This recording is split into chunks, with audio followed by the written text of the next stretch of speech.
కోట్లు ఇగో ఇదే ఈ ప్రియురాలు ఎత్తుపోయిన 5 కోట్ల రూపాయలు ఇది ఒక అటాచ్మెంట్. ఇట్లాంటి చాలా వస్తున్నాయి.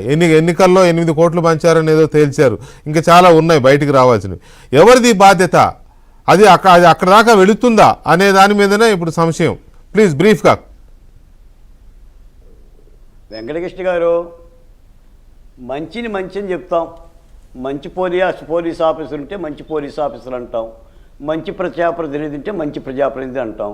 మంచి ముఖ్యమంత్రి ఉంటే మంచి ముఖ్యమంత్రి అంటాం. జగన్మోహన్ రెడ్డి గారి కేసులకు సంబంధించిన వ్యవహారం ఇలా మన గుప్పెడి బంధించనక్కర్లా. రాష్ట్ర ప్రజలందరికీ తెలుసు. ఆయన 2011 దగ్గర నుంచి కొన్ని సంవత్సరాల పాటు పదే అటు సిబిఐతోనూ కోర్టుల్లోనూ మీడియాలోనూ మనం మాట్లాడుతున్నదే. జగన్మోహన్ రెడ్డి గారు ఎన్ని కేసుల్లో ముద్దాయి, ఎలా కోర్టుకి వెళ్లకుండా ఉంటున్నాడు, కోర్టు నుంచి ఎలా తప్పించుకుంటున్నాడు, విదేశాలకు ఎట్టబోతున్నాడు, ఈ మద్యం స్కామ్ ఏంటి, దొంగల వ్యవహారం ఏంటి, ఏం చెప్పాలి చెప్పండి ఈ రాష్ట్ర ప్రజలకి? అసలు తెలియందేంటి చెప్పండి రాష్ట్ర ప్రజలకి? నేను దాచిపెట్టగలనా? మీరు దాచిపెట్టగలరా? గొట్టిపాటి గారు దాచిపెట్టగలరా? ఇప్పుడు కావాల్సింది చర్యలు. దమ్ముండాలి, వంగబెట్టి గుద్దగలగాలి. ఏంటి సార్ ఇది? ప్రజల ధనమాన ప్రాణాలు.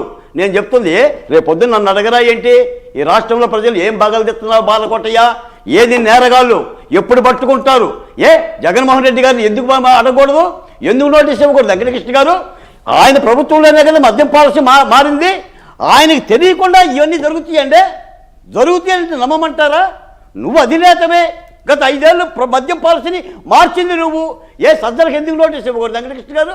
ఇప్పుడు ఈ పిల్లి పత్రికలందరూ పట్టుకొని ఆ అమ్మాయిని ఈ అమ్మాయిని పట్టుకొని ఏం చేస్తారు చెప్పండి? ఎందుకు నోటీస్ ఇవ్వకూడదు? పాలసీ ఎవరు మార్చారు? ఏ క్యాబినెట్ మంత్రి ఉన్నాడు? ఏ ఎక్సైజ్ శాఖ మంత్రి ఉన్నాడు? ఏ ప్రిన్సిపల్ సెక్రటరీ ఉన్నాడు? ఇవన్నీ తెలియదండి.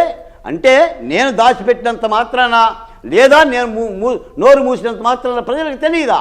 కాబట్టి ఏదైనా నేరం సార్. ఈ రాష్ట్రంలో వ్యవస్థలు బాగుపడాలంటే వ్యవస్థలకు అన్యాయం చేసి వ్యవస్థలను ఈ విధంగా దోచి చేసిన వాళ్ళని శిక్షించగలగాలండి. నిన్న మొన్న జోగి రమేష్ ఏమన్నాడు? రండి చూసుకుందాం రా చంద్రబాబు నాయుడు అని అన్నారు.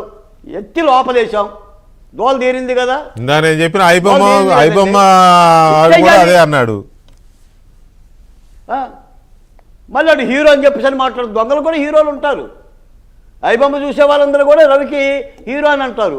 ఇలాగే ఉంటుంది. ఇప్పుడు తెలియంది ఏంటంటున్నా, మీ ద్వారా నా ద్వారా ఈ రాష్ట్రంలో ప్రజలకు తెలియందే ఉంది. కాబట్టి తప్పు చేశారు, గత 5 ఏళ్ళ మాట తప్పు జరిగిన వాడిని లోపలయ్యగలిగేదే. ఒక మాట సార్, చట్టానికి చేతులు బారు అంటారు సార్. అంటే ఎవరినైనా పట్టుకుంటాయి. ఆ చట్టం తన పని తాను చేయాలి. అక్రమంగా ఎవరిని లోపలేయమని మనం చెప్పం. తప్పు చేసిన వాళ్ళని లోపలేయండి, శిక్షించండి, వ్యవస్థను కాపాడండి. ఏదైతే ఐబొమ్మ అనే సినిమాకి ఎండ్ కార్డ్ వేశారు హైదరాబాద్ పోలీసులు. ఈ సినిమాని ఈ జేబొమ్మ, మీరు చెప్పినట్టుగా ఈ జేబొమ్మ అనే సినిమాని ఇన్వెస్టిగేట్ చేస్తోంది ఏపీ పోలీస్. చూద్దాం, దీనికి కూడా ఖచ్చితంగా ఎండ్ కార్డు పడుతుంది. వెళ్తారు.